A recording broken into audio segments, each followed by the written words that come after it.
শুভ সন্ধ্যা বন্ধুরা। আজ হলো 7 এপ্রিল মঙ্গলবার।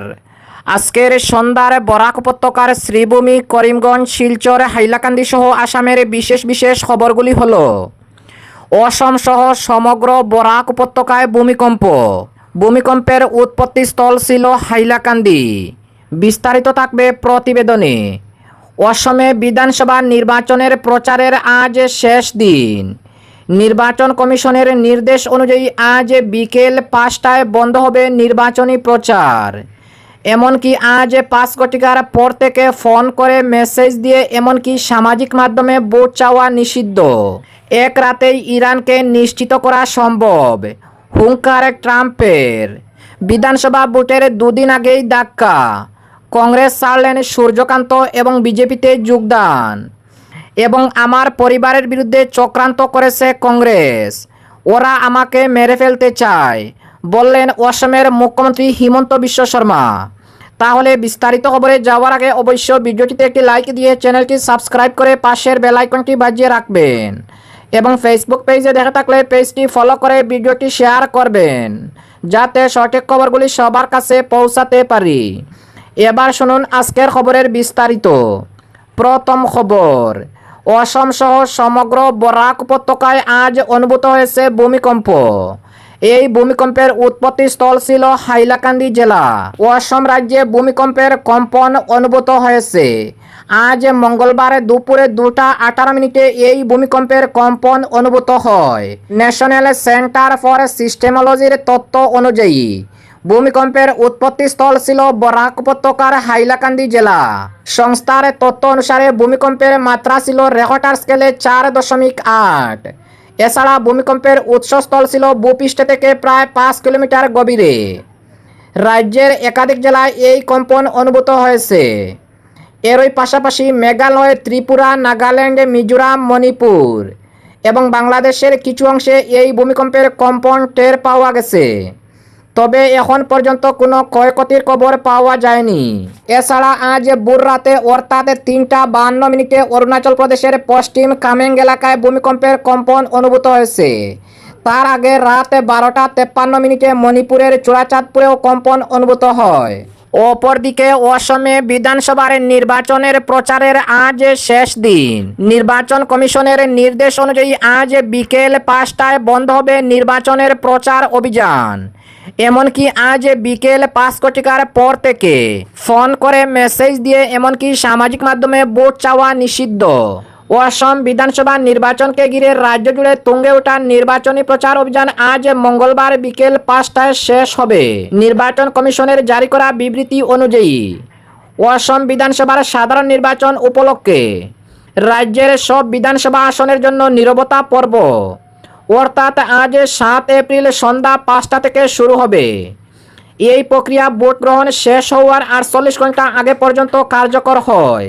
এই জনপ্রতিনিধিত্ব আইন অনুসারে 1951 ধারায় 126 অনুযায়ী এই ব্যবস্থা নেওয়া হয়েছে। এই নীরবতা পর্বে জনসভা, মিছিল সহ সব ধরনের নির্বাচনী প্রচার সম্পূর্ণরূপে নিষিদ্ধ করা হয়েছে। এরই পাশাপাশি ইলেকট্রনিক বা সামাজিক মাধ্যমে নির্বাচনী বিষয়বস্তু প্রচার করা নিষিদ্ধ থাকবে। নীরবতা চলাকালীন বাল্ক SMS, ফোন কল বা সামাজিক মাধ্যমে ভোট চাওয়া নিষিদ্ধ। এছাড়া এই সময়ে ভোটারদের প্রভাবিত করতে পারে এমন কোনো কার্যকলাপ সম্পূর্ণভাবে নিষিদ্ধ। অন্যদিকে প্রচার পর্ব শেষ হওয়ার পর সংশ্লিষ্ট আসনের বাইরে থেকে আসা এবং ওই আসনের ভোটার নন এমন রাজনৈতিক কর্মী বা দলীয় সদস্যদের সেই আসনের মধ্যে থাকার অনুমতি থাকবে না। কারণ প্রচার শেষ হওয়ার পর তাদের উপস্থিতি অবাধ ও নিরপেক্ষ ভোট গ্রহণে বাধা সৃষ্টি করতে পারে। তাই নির্বাচন কমিশনের জেলা নির্বাচন প্রশাসন ও পুলিশ প্রশাসনকে নির্দেশ দিয়েছে যাতে এ ধরনের সব কর্মী ও দলীয় ব্যক্তিরা প্রচার শেষ হওয়ার সঙ্গে সঙ্গে সংশ্লিষ্ট আসন ছেড়ে চলে যায়। এছাড়া স্পষ্ট করে জানানো হয়েছে যে জনপ্রতিনিধিত্ব আইন 1951 দ্বারা 126(1) অনুযায়ী ভোট গ্রহণ শেষ হওয়ার আগের 48 ঘন্টার মধ্যে কোনো ইলেকট্রনিক মাধ্যমে যেমন টেলিভিশন, সিনেমাগ্রাফার বা অনুরূপ যন্ত্রের মাধ্যমে নির্বাচনী বিষয়বস্তু, মতামত সমীক্ষা, অপিনিয়ন পোল বা অন্য যে কোনো সমীক্ষার ফলাফল প্রচার সম্পূর্ণরূপে নিষিদ্ধ। অপরদিকেই এক রাতেই ইরানকে নিশ্চিত করা সম্ভব, হুঙ্কার ট্রাম্পের। মধ্যপ্রাচ্যের ভূ রাজনীতিতে চরম উত্তেজনা সৃষ্টি করে ইরানকে ফের সরাসরি হুমকি দিলেন মার্কিন প্রেসিডেন্ট ডোনাল্ড ট্রাম্প। সোমবার এক বিবৃতিতে তিনি স্পষ্টভাবে জানিয়ে দেন, আমেরিকা চাইলে মাত্র এক রাতেই সমস্ত ইরানকে ধুলোয় মিশিয়ে দিতে পারে। নিজের সোশ্যাল মিডিয়া প্ল্যাটফর্ম ট্রুথ সোশ্যালে অন্তত আক্রমণাত্মক ভাষায় ট্রাম্প হুঁশিয়ারি দিয়েছেন। মঙ্গলবার স্থানীয় সময় রাত 8টায় পূর্বাঞ্চলীয় সময়ের মধ্যে তেহরান নীতি স্বীকার না করলে এক বিধ্বংসী আক্রমণের মুখে পড়বে দেশটি। ট্রাম্প তার পোস্টে উল্লেখ করেন, মঙ্গলবার হবে ইরানের বিদ্যুৎ কেন্দ্র এবং সেতু ধ্বংসের দিন। তিনি জানান, হরমুজ প্রণালী অবিলম্বে খুলে না দিলে এবং চুক্তিতে না এলে ইরানের বিদ্যুৎ কেন্দ্র, সেতুসহ সমস্ত গুরুত্বপূর্ণ পরিকাঠামো গুঁড়িয়ে দেওয়া হবে। ট্রাম্পের ভাষায়, হরমুজ প্রণালী খুলে দাও, না হলে তোমরা নরক দেখবে। এমনকি তিনি এও ইঙ্গিত দিয়েছেন যে বিদ্যুৎ কেন্দ্র ও সেতু ধ্বংসের চেয়েও ভয়াবহ কিছু পরিকল্পনা তার কাছে রয়েছে। চলমান উত্তেজনা প্রশমনে আন্তর্জাতিক মহলের পক্ষ থেকে ৪৫ দিনের একটি যুদ্ধবিরতির প্রস্তাব দেওয়া হয়েছিল। ট্রাম্প সেই প্রস্তাবকে গুরুত্বপূর্ণ পদক্ষেপ হিসাবে বর্ণনা করলেও সাফ জানিয়ে দিয়েছেন যে তা যথেষ্ট নয়। তার দাবি, কোনো যুদ্ধবিরতি হবে কিনা তা নির্ধারণ করার একমাত্র ক্ষমতা তারই রয়েছে। অন্যদিকে ইরান এই প্রস্তাব প্রত্যাখ্যান করে স্থায়ীভাবে যুদ্ধবন্ধের দাবি জানিয়েছে। অপরদিকে অসম বিধানসভা ভোটের দুদিন আগে ধাক্কা, কংগ্রেস ছাড়লেন সূর্যকান্ত এবং বিজেপিতে যোগদান। রাজ্য বিধানসভা নির্বাচনের দুদিন আগে শিলচর কাছাড় জেলা কংগ্রেসের বড় ধাক্কা। দল ছাড়লেন 2024-এর শিলচর লোকসভা আসনের দলীয় প্রার্থী সূর্যকান্ত সরকার। সোমবার দলের সর্বভারতীয় সভাপতি মল্লিকার্জুন খাড়গের কাছে দলের প্রাথমিক সদস্যপদ থেকে প্রত্যাগপত্র পাঠিয়েছেন।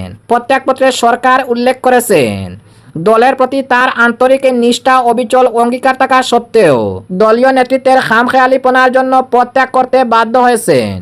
বিগত লোকসভা নির্বাচনে তিনি পরাজিত হলেও সংগঠনকে চাঙ্গা করার ব্যাপারে নানা পরামর্শ প্রদান করেছিলেন, কিন্তু দুর্ভাগ্যবশত তাকে কোনো গুরুত্ব দেওয়া হয়নি। এতে তিনি দারুণ মর্মাহত হয়েছেন।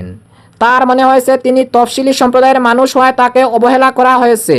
অপরদিকে কংগ্রেসের ত্যাগের 24 ঘন্টা পার না হতেই বিজেপিতে যোগদান করলেন সূর্যকান্ত সরকার।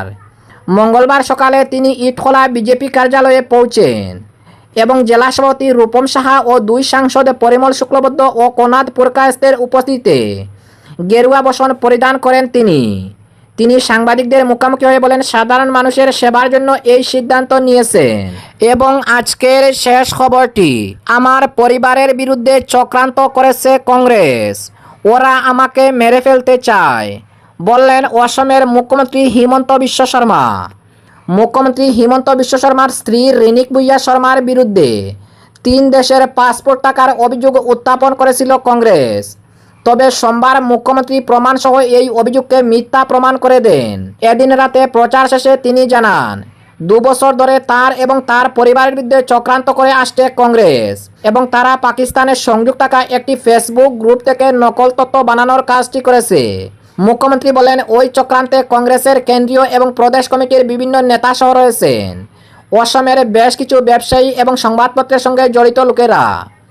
তাদের এতটাই ঘৃণা মনে হয় আমাকে গুলি করে হত্যা করতে পারলেই তাদের শান্তি আসবে। তারা এতটাই নিচে নেমে গেছে যে আমার প্রার্থিত্ব বাতিলের আবেদন করেছে। এত সাহস কী করে হয় তাদের? নির্বাচন কমিশন আমার সব নথি যাচাই করে প্রার্থী হিসাবে স্বীকৃতি দিয়েছে। তাদের কথায় যদি আমার প্রার্থিত্ব বাতিল হয়, আমি আবার ভবিষ্যতে নির্বাচনে দাঁড়াবো, কারণ অসমের মানুষ আমার সঙ্গে রয়েছেন।